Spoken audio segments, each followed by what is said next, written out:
یہ تو ہو گیا. اچھا سر، ابھی کچھ جو ہے نا وہ کرسچن لوگوں کی طرف سے بڑے سخت سوالات کیے گئے تھے. یہ تو میں نے اپنی کنفیوژن آپ سے تھوڑا سا علم لینا چاہا.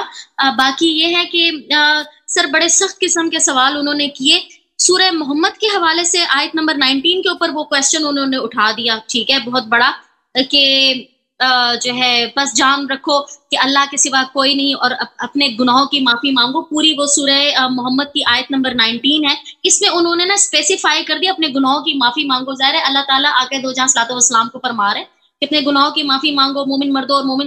ہم تو اس میں مسلمان تو یہ فلسفہ لیتے ہیں، ٹھیک ہے، ہمارا تو یہ عقیدہ ہے کہ آقا دو جہاں صلی اللہ علیہ وسلم کو جو بھی حکم آیا، جو بھی کچھ کیا، وہ امت کے لیے، وہ ہمارے لیے. ہم اپنے ایمان سے اس چیز کو سوچتے ہیں کہ ٹھیک ہے، اگر ہم نبی پاک صلی اللہ علیہ وسلم کو نعوذ باللہ من ذالک یہ نہیں سمجھتے کہ وہ گناہ گار ہیں، تو اللہ تعالیٰ نے کہہ دیا کہ آپ گناہوں کی معافی مانگیں. لیکن کرسچنز نے یہ سوال کیا کہ تم ایسے رسول کو کیوں مانتے ہو کہ جس کو اللہ قرآن میں گناہ گار کہہ رہا ہے. میری اس کے ساتھ لڑائی ہوئی. میں نے کہا بھائی تم یہ ایک بکواس قسم کی بات کر رہے ہو، ہمارا ایسا کوئی فلسفہ نہیں. اگر محمد صلی اللہ علیہ وسلم یہ عمل نہ کرتے تو آج ہمیں استغفار کی تلقین کون کر رہا ہوتا. تو جو ہمیں تو یہ فلسفہ، لیکن چونکہ کافر ہیں وہ یہ چیز ایکسیپٹ نہیں کرتے. تو اس بارے میں آپ کیا کہیں گے؟ پھر انہوں نے سورہ احزاب کی آیت نمبر 37 جو ہے جس میں وہ پورا واقعہ ہے کہ آیت نمبر 37 اگر آپ دیکھیں سورہ احزاب کی، کہ وہ جو نکاح والا معاملہ تھا، اور پھر جس میں مفہوم میں پڑھ رہی ہوں کہ محمد صلی اللہ علیہ وسلم کو اللہ تعالیٰ نے کہا کہ تم لوگوں سے ڈرتے ہو، حالانکہ مجھ سے تمہیں ڈرنے کا حق رکھنا چاہیے. وہ آپ دیکھیے گا، آپ دیکھیے بھی. تو اس میں انہوں نے دوسرا سوال اٹھا دیا کہ ڈر تو شرک ہوتا ہے، تو تم ایسے رسول کو نعوذ باللہ من ذالک ثم نعوذ باللہ میں 10 دفعہ وہ کرتی ہوں. انہوں نے یہ سوال کیا کہ تم ایسے پیغمبر کو کیوں مانتے ہو، ٹھیک ہے، جو ڈرتا ہے اور جو نعوذ باللہ من ذالک شرک کرتا ہے، نعوذ باللہ، ٹھیک ہے. اور پھر تیسرا انہوں نے سورہ تحریم کو لیا، ٹھیک ہے، وہ حلال اور حرام. میں جواب دیتا ہوں آپ کا. چلیں آپ بولیں، سورہ تحریم کا بھی بولیں. اچھا سوری سر، بولیں.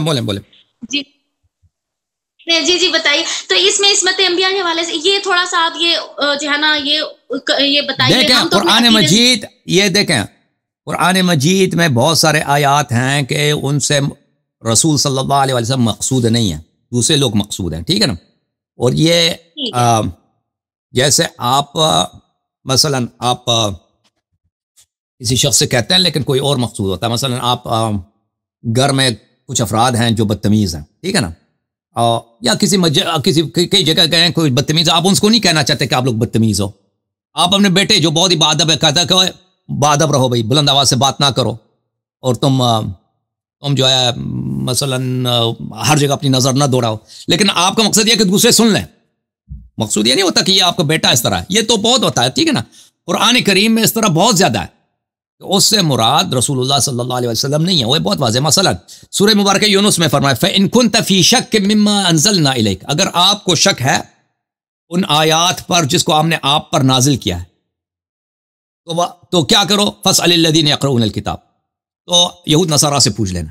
بھائی رسول صلی اللہ علیہ وسلم کو ہو سکتا ہے شک، جبرائیل آتے ہیں سامنے، ان سے بات کرتے ہیں، قرآن لے کے آتا ہے جبرائیل، وہ تو لازمی بات ہے کہ جو بھی قرآن میں شک کرے وہ کافر ہوتا ہے، ٹھیک ہے نا. تو یہ اس سے خطاب مشرکین سے ہے. پیغمبر ظاہر میں خطاب پیغمبر سے ہے صلی اللہ علیہ وسلم، لیکن اصل مقصود کون ہے؟ مشرکین ہے، پیغمبر مقصود نہیں ہے. کیونکہ پیغمبر صلی اللہ علیہ وسلم، عام مسلمان قرآن میں شک کرے تو وہ کافر ہے. پیغمبر صلی اللہ علیہ وسلم جبرائیل صبح شام آتے ہیں، اس کو کیسے شک ہو سکتا ہے؟ یا مثلا قرآن مجید میں فرمایا کہ سورہ قصص میں فَلَا تَكُونَنَّ ظَهِيرًا لِلْكَافِرِينَ، کافرین کے ساتھ نہ دینا، کافرین کا تم مددگار نہ بننا. اور بھائی پیغمبر نے، یہ کوئی ہو سکتا ہے کہ پیغمبر صلی اللہ علیہ وسلم اسلام اور کفر کی جنگ لڑائی، ہمیشہ دشمنی جا رہی، پیغمبر صلی اللہ علیہ وسلم، نبی صلی اللہ علیہ وسلم کفار کا ساتھ دیتے، یہ تو اور یا فرمایا وَلَا تَكُونَنَّ مِنَ الْمُشْرِكِينَ، مشرک نہیں بننا، آپ نے مشرک نہیں بننا. وَلَا تَدْعُ مَعَ اللَّهِ إِلَٰهًا آخر، کسی اور خدا کی پوجا نہیں کرنا. تو لازمی بات ہے یہ خطاب نبی صلی اللہ علیہ وسلم سے نہیں ہے، ٹھیک ہے نا. تو وہاں پہ جو فرمایا سورہ مبارکہ محمد صلی اللہ علیہ وآلہ وسلم فَاعْلَمْ أَنَّهُ لَا إِلَٰهَ إِلَّا اللَّهُ وَاسْتَغْفِرْ لِذَنبِكَ، اپنی گناہوں کی پوجا کرو. تو یہ کوئی ضروری نہیں ہے کہ خطاب مخاطب پیغمبر صلی اللہ علیہ وسلم ہو. مخاطب ظاہر میں پیغمبر ہے، مقصود ہم اور آپ ہیں، ٹھیک ہے نا. اور وَلِلْمُؤْمِنِينَ وَالْمُؤْمِنَاتِ، اور دوسرے مسلمانوں کی بھی استغفار کیا کرو. لیکن ہمارے پاس شیعہ سنی سب روایت کرتے ہیں کہ رسول اللہ صلی اللہ علیہ وسلم روزانہ استغفار کرتے تھے، لیکن بغیر گناہ کے. وہ گناہ نہیں ہوتی تھے صبح شام، خود فرماتے تھے انی لا استغفر اللہ استغفر ربی 70 مرہ، صبح شام وہ بہت سارے استغفار بغیر کسی گناہ کے وہ استغفار کرتے تھے، اللہ تعالیٰ سے معافی مانگتے تھے۔ اس کی وجہ کیا ہے؟ اس کی وجوہات بہت سارے ہو سکتی ہیں، ٹھیک ہے نا، کہ رسول صلی اللہ علیہ وسلم اپنی عبادت کو کم سمجھتے تھے، رسول اللہ صلی اللہ علیہ وسلم اپنے اعمال کو اللہ تعالیٰ کے عظمت کے لائق نہیں سمجھتے تھے، حالانکہ ان کے اعمال ہم سب سے اکمل ہے، ان کے عمل میں کوئی نقص نہیں، لیکن اللہ کی عظمت بے نہایت ہے، اللہ کے نعمتیں بے نہایت ہے، تو وہ اپنے آپ کو اللہ تعالیٰ کی جتنی بھی اطاعت کریں وہ کم سمجھتے تھے، تو اس وجہ سے ٹھیک نہیں کہ ان سے کوئی نسج باللہ کوئی گناہ سرزد ہوتی۔ اچھا، اب آپ نے جو جناب زینب بنت جحش کے متعلق اور زید کے متعلق، اعوذ باللہ من الشیطان الرجیم، وَإِذْ تَقُولُ لِلَّذِي أَنْعَمَ اللَّهُ عَلَيْكَ وَأَنْعَمْتَ عَلَيْهِ أَمْسِكْ عَلَيْكَ زَوْجَكَ وَاتَّقِ اللَّهَ وَتُخْفِي فِي نَفْسِكَ مَا اللَّهُ مُبْدِيهِ وَتَخْشَى النَّاسَ وَاللَّهُ أَحَقُّ أَنْ تَخْشَاهُ، کہ آپ اپنے دل میں ایک بات کو چھپاتے تھے اور آپ کو لوگوں سے ڈرتا اور اللہ سے ڈرنا چاہیے۔ اس کی اصل وجہ کیا ہے؟ اس کی اصل وجہ یہ ہے کہ رسول اللہ صلی اللہ علیہ وسلم کو اللہ تعالیٰ نے اس کی بیویوں کے نام بتائے تھے شروع سے، کہ فلان فلان فلان فلان عورتیں آپ کی بیویوں کے بیوی ہوں گے، ٹھیک ہے نا، ان میں سے ایک زینب تھی، زینب وہ رسول صلی اللہ علیہ وسلم کی کزن تھی نا، پیغمبر صلی اللہ علیہ وسلم نے اس کی شادی کرا دی تھی زید سے، زید جو تھا رسول صلی اللہ علیہ وسلم کے بیٹے کی طرح تھا، ٹھیک ہے نا، وہ بچپن سے رسول اللہ صلی اللہ علیہ وسلم نے اس کو خریدا تھا، غلام تھا، پھر اپنے پاس رکھا تھا اس کو، پھر اس کے والد آ گئے تھے، زید کے والد آ گئے تھے کہ بھئی ہمارا بیٹا یہ اغوا ہوا ہے تو ہمیں دے دو، رسول صلی اللہ علیہ وسلم نے کہا کہ لے جاؤ، آپ کا بیٹا لے جاؤ، والد آ گئے اس کے زید سے کہ بھئی آ جاؤ، ہم آپ اتنے عرصے سے آپ لاپتہ تھے، مفقود تھے، اب آپ مل گئے، الحمدللہ مکے میں مل گئے، آپ کو لے کے چلتے ہیں۔ زید نے کہا میں نہیں جانا، زید نے کہا کہ میں کہاں جاؤں، میں نہیں جاؤں گا، مجھے اتنا اچھا رکھ رہے ہیں، اتنے میری محبت کر رہے ہیں بیٹے کی طرح، میں کیوں جاؤں یہاں سے، تو زید نہیں گیا، تو پھر رسول اللہ صلی اللہ علیہ وسلم نے اس کو اپنے گھر کی طرف پالا تھا بہت محبت کے ساتھ، تو پھر وہ ان کی شادی کرا دی اپنی کزن سے، لیکن ان کے آپس میں نہیں بنتی تھی نا، آپس میں ان کے اختلافات ہوتے تھے، ان کی چپکلش ہوتی تھی، تو پھر کیا ہوا کہ زید کو تو رسول صلی اللہ علیہ وسلم کو یہ بات پتا تھا کہ زینب ایک دن میری بیوی بنے گی، لیکن وہ چھپاتے تھے، کہنے کی بات تو نہیں ہے نا، یہ ایک بات کہنے کسی کو بتانے کی نہیں ہے، انسان کو حیا ہوتی ہے، شرم ہوتی ہے، اس کے فسادات بھی ہو سکتے ہیں، بھئی ایک عورت شادی شدہ ہے، اس کا خاوند بھی ہے، اب میں لوگوں کو بتاؤں کہ یہ میری بیوی بنے گی نا، یہ تو بہت غلط ہے۔ اگر آپ کسی کو پتہ بھی چلے نا کسی طریقے سے اب ایک پڑوسی کی بیوی ہے یا کسی شخص کی بیوی ہے، وہ آئندہ جا کر ہم سے شادی کرے گی، تو وہ بات بتانے کی تو نہیں، یہ بات چھپانے کی ہے نا۔ یہ جو فرمایا کہ وہ تخشى الناس، یعنی آپ لوگوں سے حیا کرتے ہیں، آپ لوگوں سے حیا کرتے ہیں، یہ بات کسی کو بتانے کی نہیں ہے، واللہ احق ان تخشى، اللہ تعالیٰ فرماتا ہے کہ تم مجھ سے ڈرو، یہ اس کی پرواہ نہ کرو کہ لوگ کیا کہتے ہیں، ٹھیک ہے نا۔ تو پھر کیا ہوا کہ رسول اللہ صلی اللہ علیہ وسلم زینب کو تو شروع سے جانتے تھے، پھر اس کی طلاق ہو گئی، پھر رسول صلی اللہ علیہ وسلم نے اس سے شادی کی ہے زینب سے، تو اصل ماجرا یہ ہے، تو اس کی کچھ اور بھی تفصیل ہے، ہم جواب دیں گے اگر کسی کو سوال ہوتا تو اس مسئلے پر۔ پھر آپ نے ایک اور آیت بھی پڑھی نا اس کے علاوہ، سورہ تحریم میں وہ بھی رسول صلی اللہ علیہ وسلم کی دلداری کے لیے، وہ محبت کے لیے، وہ مذمت نہیں ہے کہ رسول اللہ صلی اللہ علیہ وسلم کے ساتھ عائشہ حفصہ نے ان کے خلاف کیا کیا تھا، وہ منصوبہ بنایا تھا، سازش کیا تھا ان کو اذیت کرنے کے لیے، تو رسول صلی اللہ علیہ وسلم کو ان کی شر سے بچنے کے لیے کہا کہ اب میں ماریہ کے پاس نہیں جاؤں گا، ماریہ کے پاس نہیں جاؤں گا، ماریہ قبطیہ جو بہت خوبصورت ان کی بیوی تھی، ان کے پاس نہیں جاؤں گا۔ تو اللہ تعالیٰ فرماتا ہے کیوں اے میرے حبیب صلی اللہ علیہ وسلم، آپ اپنی بیوی کے پاس نہیں جائیں گے، آپ جو ہیں آپ نے جو قسم کھایا اس کا کفارہ دے دیں، یہ کوئی مذمت نہیں ہے، یہ کیا ہے، یہ محبت ہے، عطوفت ہے اللہ کی جانب سے۔ بے شک بے شک، وہ یہ سورہ تحریم کی آیت نمبر 1 میں وہ تو حلال اور حرام کا وہ شہد کا تھا، تو محمد جو وہ کہتے ہیں تو رسول صلی اللہ علیہ وسلم نے قسم کھایا کہ نہ میں اپنی بیوی کے پاس نہیں جاؤں گا، ٹھیک ہے نا، اچھا، کیونکہ عائشہ حفصہ نے ان کے اذیت کیا، ان کی بہت دل آزاری کیا، تو ان سے بچنے کے لیے فرمایا کہ میں ان کے پاس نہیں جاؤں گا، قسم کھایا۔ تو اللہ تعالیٰ کہتا ہے کہ آپ نے کیوں قسم کھایا، محبت میں، کہ آپ کے ساتھ یہ زیادتی ہوئی ہے، آپ کی بیویوں نے آپ کے ساتھ زیادتی کیا، اور پھر بیویوں کی مذمت اس میں بہت ہے کہ طلاق دینے کی وغیرہ، اور پھر فرماتا ہے کہ آپ اپنا جو ہے کیا کریں، اپنے قسم کا آپ وہ کر دیں، وہ دے دیں، کفارہ دے دیں، اور اپنی بیوی کے پاس جائیں، ٹھیک ہے نا۔ یہ جو حرام کیا ہے رسول صلی اللہ علیہ وسلم نے، یہ کوئی غلط کام نہیں کیا، کوئی بھی شخص کوئی بھی شخص قسم کھا سکتا ہے کہ بھائی میری یہ کنیز ہے، میں کنیز کے ساتھ کھانا نہیں کھاؤں گا، یہ کوئی اب میں نے اپنے آپ پہ حرام کیا نا، یہ شرعی حکم کو میں نے حلال حرام تو نہیں بنایا. اگر رسول صلی اللہ علیہ وآلہ وسلم کسی چیز جو شریعت میں جائز ہے، شریعت میں چینجز لاتے تو وہ لازمی بات ہے، وہ ایک قابل مذمت چیز ہے. لیکن شریعت میں چینجز نہیں لائے. بھائی فرض کریں میرے گھر میں 10 کمرے ہیں، میری بیوی فرض کریں یا میرے کوئی رشتہ دار مجھے اذیت کر رہا ہے کہ تم اس کے شر سے بچنے کے لیے کہو، میں کہتا ہوں کہ میں اس کمرے میں کبھی نہیں جاؤں گا. بھائی ٹھیک ہے نا، یہ میں نے شریعت میں چینجز نہیں کیا ہے، میں نے خود قسم کہا ہے کہ اس کمرے میں نہیں جاؤں گا. اس کی وجہ کیا ہے؟ اس کی وجہ کیا ہے؟ کسی کی شرارت سے بچنے کے لیے، کیونکہ گھر میں لڑائی ہوتی ہے، جھگڑا ہوتا ہے، مجھے اذیت کرتے ہیں، تو میں کہتا ہوں کہ بھائی میں اس کمرے میں نہیں جاؤں، یا میں فلان دکان سے سودا نہیں خریدوں گا، میں فلان یہ کوئی میں نے شریعت میں چینجز نہیں لایا. میں کہتا ہوں کہ یہاں پہ میں جب بھی اس دکان سے خریدتا ہوں، سامان خریدتا ہوں، تو دکاندار مجھے گالی دیتا ہے یا میرے پیسے مجھ سے زیادہ لیتا ہے، ٹھیک ہے نا، تو میں قسم کا میں اس دکان میں نے ابھی سودا نہیں لینا، ٹھیک ہے نا. تو یہ قسم اس طرح نہیں کہ میں نے حلال کو حرام بنایا، شرعی حکم چینج کیا، یہ جائز ہے انسان کے لیے.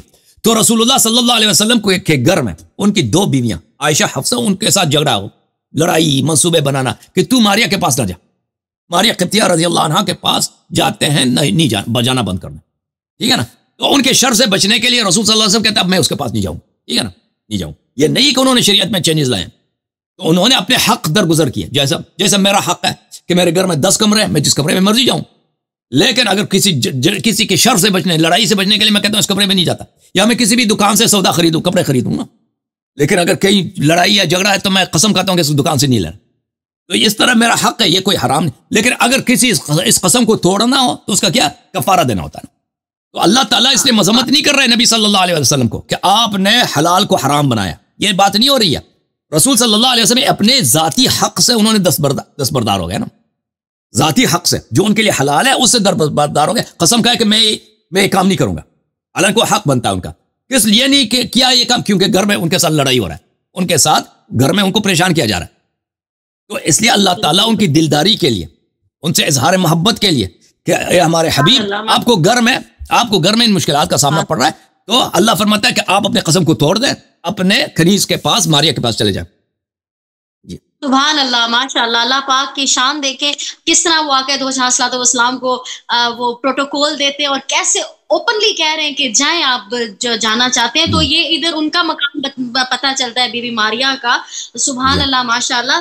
یہ میرے سوال جو ہیں یہ وہ جو نان مسلم سنتے ہیں وہ اچھی طرح یہ سمجھ لیں، اور یہ کتنا ایک نیچرل مذہب ہے، کتنی نیچرل ہمارا اسلام ہے. لوگوں کو سوچنا چاہیے، سمجھنا چاہیے، کھلے دل سے چیزوں کو دیکھنا چاہیے. یہ میرے سوال میری ذات کے لیے نہیں، یہ ان لوگوں کے لیے جو فضول بات کرتے ہیں. اور پھر عصمت انبیاء کے حوالے سے بھی میں آپ سے پوچھوں گی کہ جیسے یونس علیہ السلام کا واقعہ ہے اور بھی چیزیں، خطایا گناہ کے حوالے سے ہمیں انبیاء کرام کے متعلق کیا عقیدہ رکھنا چاہیے. اور پھر ایک سنن ابی داؤد کی 4449 ایک اپنا کیا نام ہے حدیث ہے، اس حوالے سے میں آپ سے ضرور سوال کرنا چاہوں گی سر، کہ وہ تھا کہ یہودی دور تھے اور وہ محمد صلی اللہ علیہ وسلم کے پاس آئے. یہ سنن میں لکھا ہوا ہے. تو محمد صلی اللہ علیہ وسلم نے 4449 ہے، سنن ابی داؤد کی حدیث ہے، ٹھیک ہے. تو میں تم رات میں سے میں فیصلہ کر دیتا ہوں، میں بالکل مختصر کر کے پڑھ رہی ہوں، فیصلہ کر دیتا ہوں. تو انہوں نے یہ سوال کیا، اور میرا بھی یہ سوال ہے کہ کیا شیعہ مذہب میں بھی اس طرح کی کوئی روایت موجود ہے، اور اگر ہے تو نان مسلمز کا، یہ کافروں کا یہ سوال تھا کہ جب تورات سے ہی نبی پاک نے فیصلہ دینا تھا، ٹھیک ہے، تو پھر اپنی شریعت کیوں کنٹینیو کی؟ جب فیصلے ہی تمہارے رسول جو ہے ہماری شریعت سے دے رہے ہیں تو اسی کو کنٹینیو کیوں نہیں کیا گیا؟ ٹھیک ہے، تورا سے کیوں نہیں کنٹینیو کیا گیا؟ شریعت پچھلی کیوں؟ تو یہ یہودیوں کا آپس میں جھگڑا ہوا تھا نا، ایک دوسرے کی بات کو نہیں مان رہے تھے نا. یہودی جو تھے ایک دوسرے کے ساتھ، ان کے پاس جھگڑا ہوا تھا، کوئی زنا کا کوئی کیس تھا ان کے ہاں، ان کا آپس میں نزاع جا رہا تھا، اپنے آپس کی جو ان کے علماء تھے ان کی بات کو نہیں مان رہے تھے. تو وہ نبی صلی اللہ علیہ وسلم کے پاس آ گئے. تو رسول صلی اللہ علیہ وآلہ وسلم نے وضع التوراة عليها ثم قال آمنت بك وبمن أنزلك ثم قال ائتوني بأعلمكم فأتي بفتى شاب ثم ذكر قصة الرجم. تو رسول صلی اللہ علیہ وسلم نے کہا کہ مجھے تورات پہ ایمان ہے، اور جس اللہ نے تورات کو نازل کیا. تو یہ تو بالکل ہمارا عقیدہ ہے کہ ہمیں تورات پہ ایمان ہے، ہمیں صرف قرآن پہ ایمان نہیں ہے. بھائی جو بھی مسلمان کہہ دے کہ تورات کو نہ مانے وہ کافر ہے. انجیل کو نہ مانے کافر ہے. ہم تورات کو مانتے ہیں، انجیل کو مانتے ہیں، لیکن ابھی جو ہے ابھی موجودہ جو تورات انجیل ہے اس میں چینجز بہت زیادہ ہے. رسول اللہ صلی اللہ علیہ وسلم کے زمانے میں، اس زمانے میں چینجز کم تھے، بلکہ اس زمانے میں چینجز شاید نہیں تھے. اس کی وجہ کیا تھی؟ اس کی وجہ یہ تھی کہ ابھی رسول صلی اللہ علیہ وسلم تشریف لائے نا، ان کے زمانے میں جو تورات تھے اس میں لکھے تھے سب پیغمبر صلی اللہ علیہ وسلم کی نشانیاں لکھی تھیں، امیر المومنین اہل بیت علیہ السلام کی نشانیاں لکھی تھیں. وہ کیا ایسا پیغمبر آئے گا اس کا اہل بیت ایسا ہوگا، اس کے اہل بیت کے غاصبین اس طرح ہوں گے. تو اس کے بعد علماء نے اس کو ہٹا دیا، یہودیوں نے اس کو ہٹا دیا اور عیسائیوں نے ہٹا دیا. تو وہ تورات تو صحیح ہے، اس پہ ایمان تھا، پیغمبر ہمارا بھی ایمان ہے، وہ جو اصلی تورات ہے، ٹھیک ہے نا. تو یہ تو ایمان رسول صلی اللہ علیہ وسلم نے اب یہودیوں کے لیے، یہودیوں کے اپنی شریعت سے، کیونکہ وہ مسلمان تو تھے نہیں نا، اسی کتاب کو مان رہے تھے، ان کے اپنے شریعت سے حکم دیا ہے. یہ اس طرح نہیں ہے کہ مسلمانوں کے لیے تورات کا حکم دیا ہے، مسلمانوں کے لیے تورات کا حکم تو نہیں دیا نا. وہ ان کا آپس میں جھگڑا تھا بھائی، ان کے قتل قتال پتہ نہیں کیا فساد ہوتا ہے. رسول صلی اللہ علیہ وسلم کہا کہ انہوں نے خود آیا کہ بھئی آپ ہمارے درمیان فیصلہ کریں. تو رسول اللہ صلی اللہ علیہ وسلم یہ تو نہیں کہتا ان سے کہ بھئی میری شریعت کو تم قبول کو، تم مانتے نہیں تھے اپنے پیغمبر کی شریعت کو.